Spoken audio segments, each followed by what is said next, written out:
a list. Can I have the list? Yes. So then what would be the second tune we'd play? 3, Road from Cazadero. Got it. And then we'll end the with... Circular Reasoning, number 6. Excellent. Okay, great.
Your mic, we try to keep the levels up about there. I'll adjust as you start talking, and then try not to get carried away.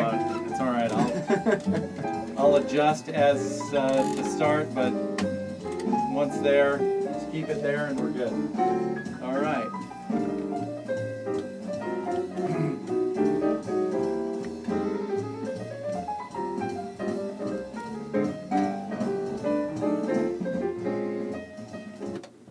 Jazz 88.3 in the New Jazz Thing. Music there from Justin Grinnell and the new disc, Without You. And joining us this evening to chat about that is Justin Grinnell, the bassist and leader. Justin, welcome to the New Jazz Thing. Thank you. So congratulations on the new release. Awesome. Thank you. I appreciate that. So we were just listening to a composition of your own called Hit the Brakes. Tell us who was playing on that. So that was, the last thing you heard, of course, was Josh Nelson improvising there on the piano, right. Amazing pianist from LA, and Robbie Marshall on the tenor sax, and Dan Schnell on the drum set. And Josh Nelson is someone that we know pretty well here in San Diego. He's played with a lot of jazz musicians, comes down and plays a lot of gigs, and he's been at Jazz Live San Diego quite often and plays with a lot of different artists. So. And I love his playing. Yeah. So tell us then, Without You, your new disc, is there an overarching kind of mission to this disc? What were you trying to communicate to folks with this set of musicians and this set of compositions? Well, I think what really the purpose of the whole project was really just to let the world know that I don't just play the bass behind everybody else's music all the time, that I actually write my own music, and that I have a lot of influences coming from not only from the jazz tradition but also from rock and Brazilian and Afro-Cuban traditions as well. And it's kind of a chance for me to showcase my composing as well as my upright bass playing as well as my electric bass playing. Oh, so you're playing on this, you're playing both acoustic upright bass and electric? Yeah, just a couple tracks on electric though, but it's mostly upright bass, and the CD is mostly quartet, the three guys I mentioned and myself. There's just one track also that features piano trio. Excellent. So then tell us a little bit about your composing and that, as I was reading, there's 6 of the 9 tunes are original compositions.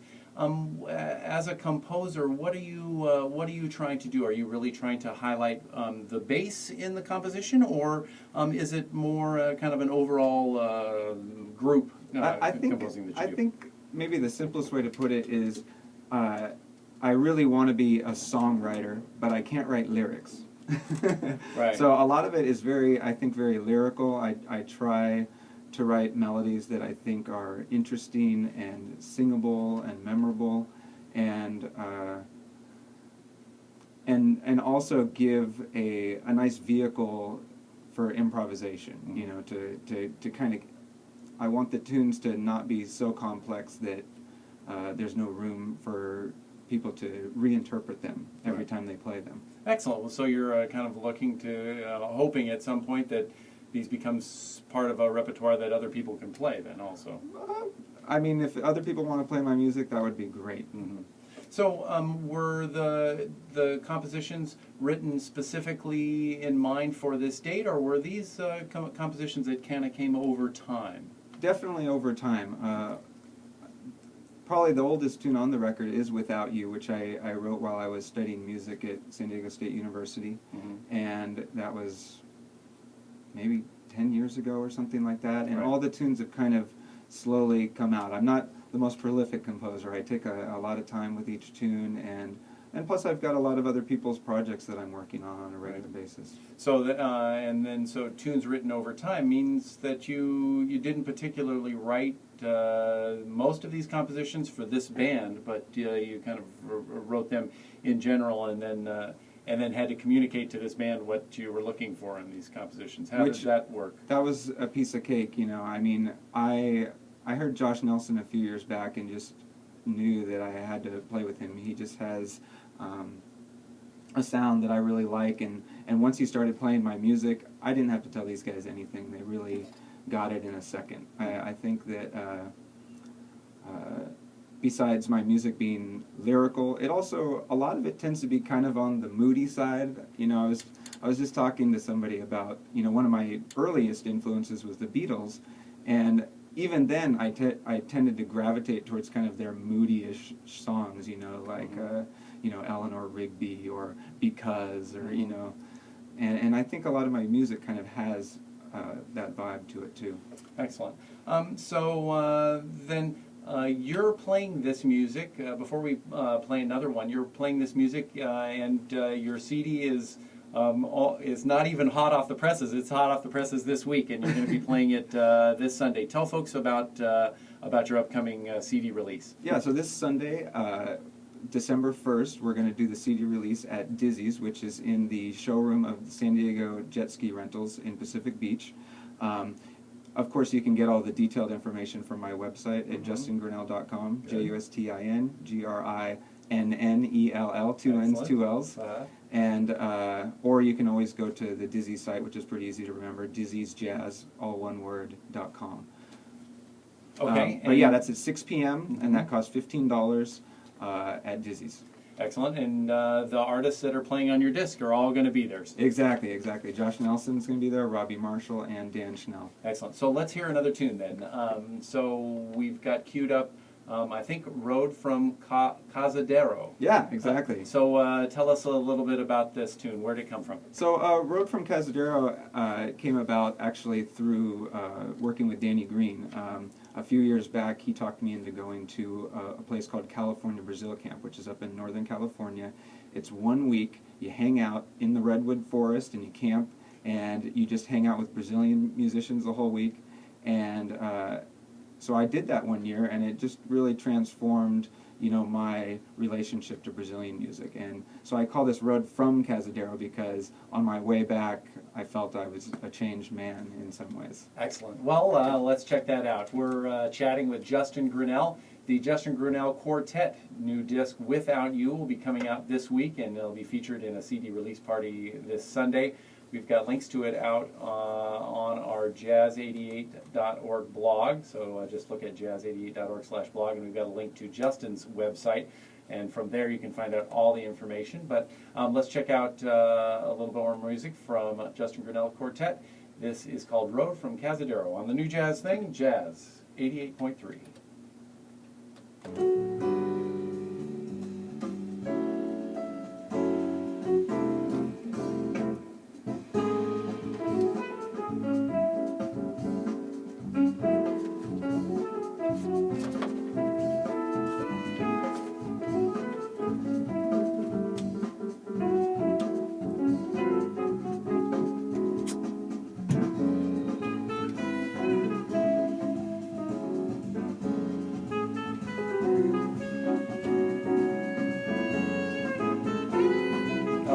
With circular reasoning? Yeah. Okay, great.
Jazz 88.3 in the new jazz thing. Music there from the Justin Grinnell Quartet. Without You is the name of his soon-to-be released disc, and the composition we were listening to there was an original called Road from Cazadero. 40 years of public radio, jazz and blues, KSDS San Diego, KSDS HD1, and jazz88.org. You're listening to the New Jazz Thing, and joining us this evening live in studio is Justin Grinnell. His new disc is called Without You, and he'll be featuring it this weekend here in San Diego. Justin, welcome to the New Jazz Thing. Great to have you here. Thank you. So we were talking about original compositions, but there's also some covers on this new disc, and you cover tunes by the Beatles, Duke Ellington, and a Roger Waters composition done by Pink Floyd. Yeah. Tell us just a little bit about what you do when you're choosing, and maybe through illustration of the tunes you picked for this disc. When you pick covers, what are you kind of looking for in a tune? Well, I definitely never want to try to just recreate the original. I'm definitely going far away from that as possible. I really want a tune, first of all, it has to grab me by its melody somehow, or it's the vibe that it has about it. And then I also want that tune to feel like it, like I said earlier about my originals, I like them to be kind of a vehicle that allows the people in the band to go somewhere with it, to take it to some interesting places, and it makes you improvise in a way that you wouldn't normally improvise on other tunes. Mm-hmm. And tell folks the tunes on the disc that are covers. So the second track is African Flower, which is a Duke Ellington original. I first heard that on Money Jungle, great recording. Disc. Yeah. And I really changed the vibe of this one. I put African Flower into an odd meter, and I changed some of the chords a little bit. And then the track 5 is Brain Damage. That's the one that is by Pink Floyd. It's on their famous album Dark Side of the Moon. Mm-hmm. You know, the lunatic is on the grass. Right. You know. So, and that one, I kind of kept the funk thing, but I kind of let the brain damage part really take over. I really added some dissonant harmonies to that one. Mm-hmm. And then finally, the last track on the CD, Being for the Benefit of Mr. Kite, is just one of those tunes that, I grew up with Sgt. Pepper's. I think that was like a vinyl record that my parents had that I listened to when I was a kid, and it's just always been a part of my musical brain. And this tune is always just, I don't know, it's quirky. I love the quirkiness of this melody and of this tune, and it was a lot of fun to play with Josh and Robbie and Dan Schnell. Well, I wanted to just do a little bit of that backtracking and some bio information for you, Justin. Did you start out playing bass? So how did you start out in music? I actually started out playing alto sax in elementary school, and that was kind of my mom's doing. Her father, my grandfather, was a woodwind player, and he died unfortunately before I was born, so I never got to meet him, but she always, I think, wanted me to kind of take up where he left off. But I switched from the alto to the tenor, and then I wanted to play Barry, and my mom just, I don't know, she didn't want to buy me a Barry, so I quit. That's a big instrument. I was just like, I don't even want to play if I can't play the Barry.